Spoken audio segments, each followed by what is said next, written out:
So students, in the previous video we have discussed the chapter Maggie Cuts Her Hair, where we have learned that Maggie was not happy with her thick and untidy hair and she was very desperate to get rid of it. Therefore, she decides to cut her hair, which she did. Her brother then laughed at her as she had an uneven haircut, which resulted Maggie to be upset. Now let's read the chapter further to see what happens next. "Oh, Maggie, you will have to go down to dinner directly," said Tom. "Oh my." "Don't laugh at me, Tom," said Maggie, bursting into tears and giving him a push. "Now then, Spitfire," said Tom. "Of course, you look funny. You should have thought of that before. I shall go down. I can smell the dinner going in." Tom reminds Maggie that they have to go downstairs for dinner, which makes her more upset because if she does so, then everyone will come to know about what she has done. Tom, on the other hand, teases her and says that he will go down as he could smell the dinner. He hurried downstairs and left poor Maggie to her misery. She could see clearly enough now that the thing was done that it was very foolish and that she would have to hear and think more about her hair than ever. Now Maggie was left all alone as Tom went downstairs.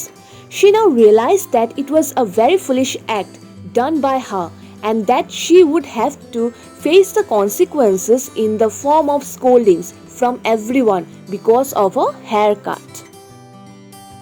Tom never did the same sort of foolish things as Maggie. And so it happened that, though he was very much more willful than Maggie, his mother hardly ever called him naughty.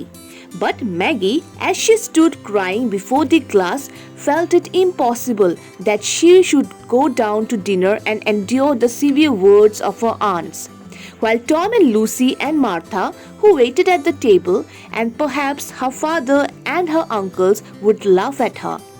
For if Tom laughed at her, of course everyone else would, and if she had let her hair alone, she could have sat with Tom and Lucy and had the sweet pudding. So here we come to know that Tom was never considered to be naughty, unlike Maggie, by the mother. He never did foolish things like his sister. Maggie was now upset and crying over the fact that she will be receiving scoldings from her mother and her aunts, whereas her cousins and her father and uncles will make fun of her. What could she do but weep? She sat on the floor helpless and despairing among her black hair. "Miss Maggie, you ought to come down this moment," said Keziah, entering the room hurriedly. "Gracious, what have you been doing? I never saw such a fright." Maggie found herself to be helpless as she continued to weep due to her haircut. Keziah then enters the room in order to call them for dinner. But when she saw what Maggie had done with her hair, she was extremely shocked. "Don't, Keziah," said Maggie angrily. "Go away." "But I tell you, you are to come down, miss, this minute. Your mother says so," said Keziah, going up to Maggie and taking her by the hand to raise her from the floor. "Get away, Keziah. I don't want any dinner," said Maggie, pulling away her arm. "I shan't come." "Oh well, I can't stay. I have got to wait at dinner," said Keziah, going out again. When Maggie saw that Keziah was trying to convince her to go down for the dinner, she got angry and asked her to go away. On the other hand, Keziah tries to pull Maggie from the floor and informs her that her mother had asked her to come down immediately. But Maggie replies that she does not want to have dinner at all. But Keziah then says that she is going down as she has to wait at dinner for everyone. "Maggie, you little silly," said Tom, coming into the room 10 minutes after. "Why don't you come and have your dinner?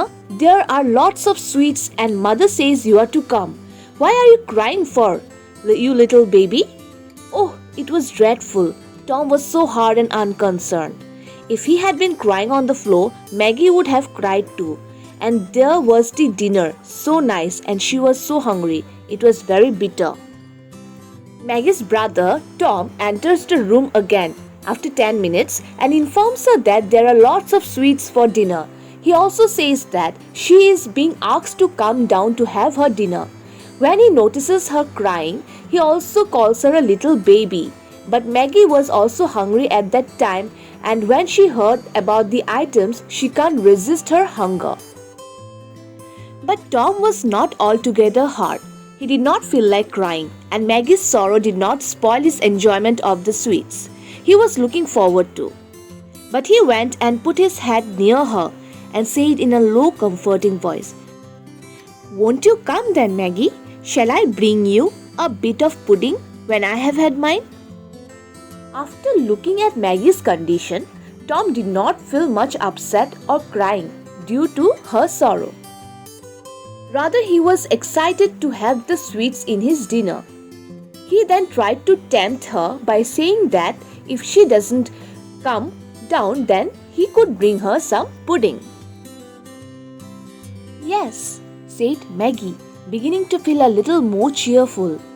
"Very well," said Tom, going away. But he turned again at the door and said, "But you had better come. There's fruit, and nuts." When Maggie heard about the pudding, she couldn't help her but feel excited and cheerful. Tom, after hearing her reply, decided to go downstairs, and on his way, he turned and said her that she should come and join everyone in the dinner, as there are fruits and even nuts, which made her more hungry. So students, we are going to discuss the rest of the chapter in our next video.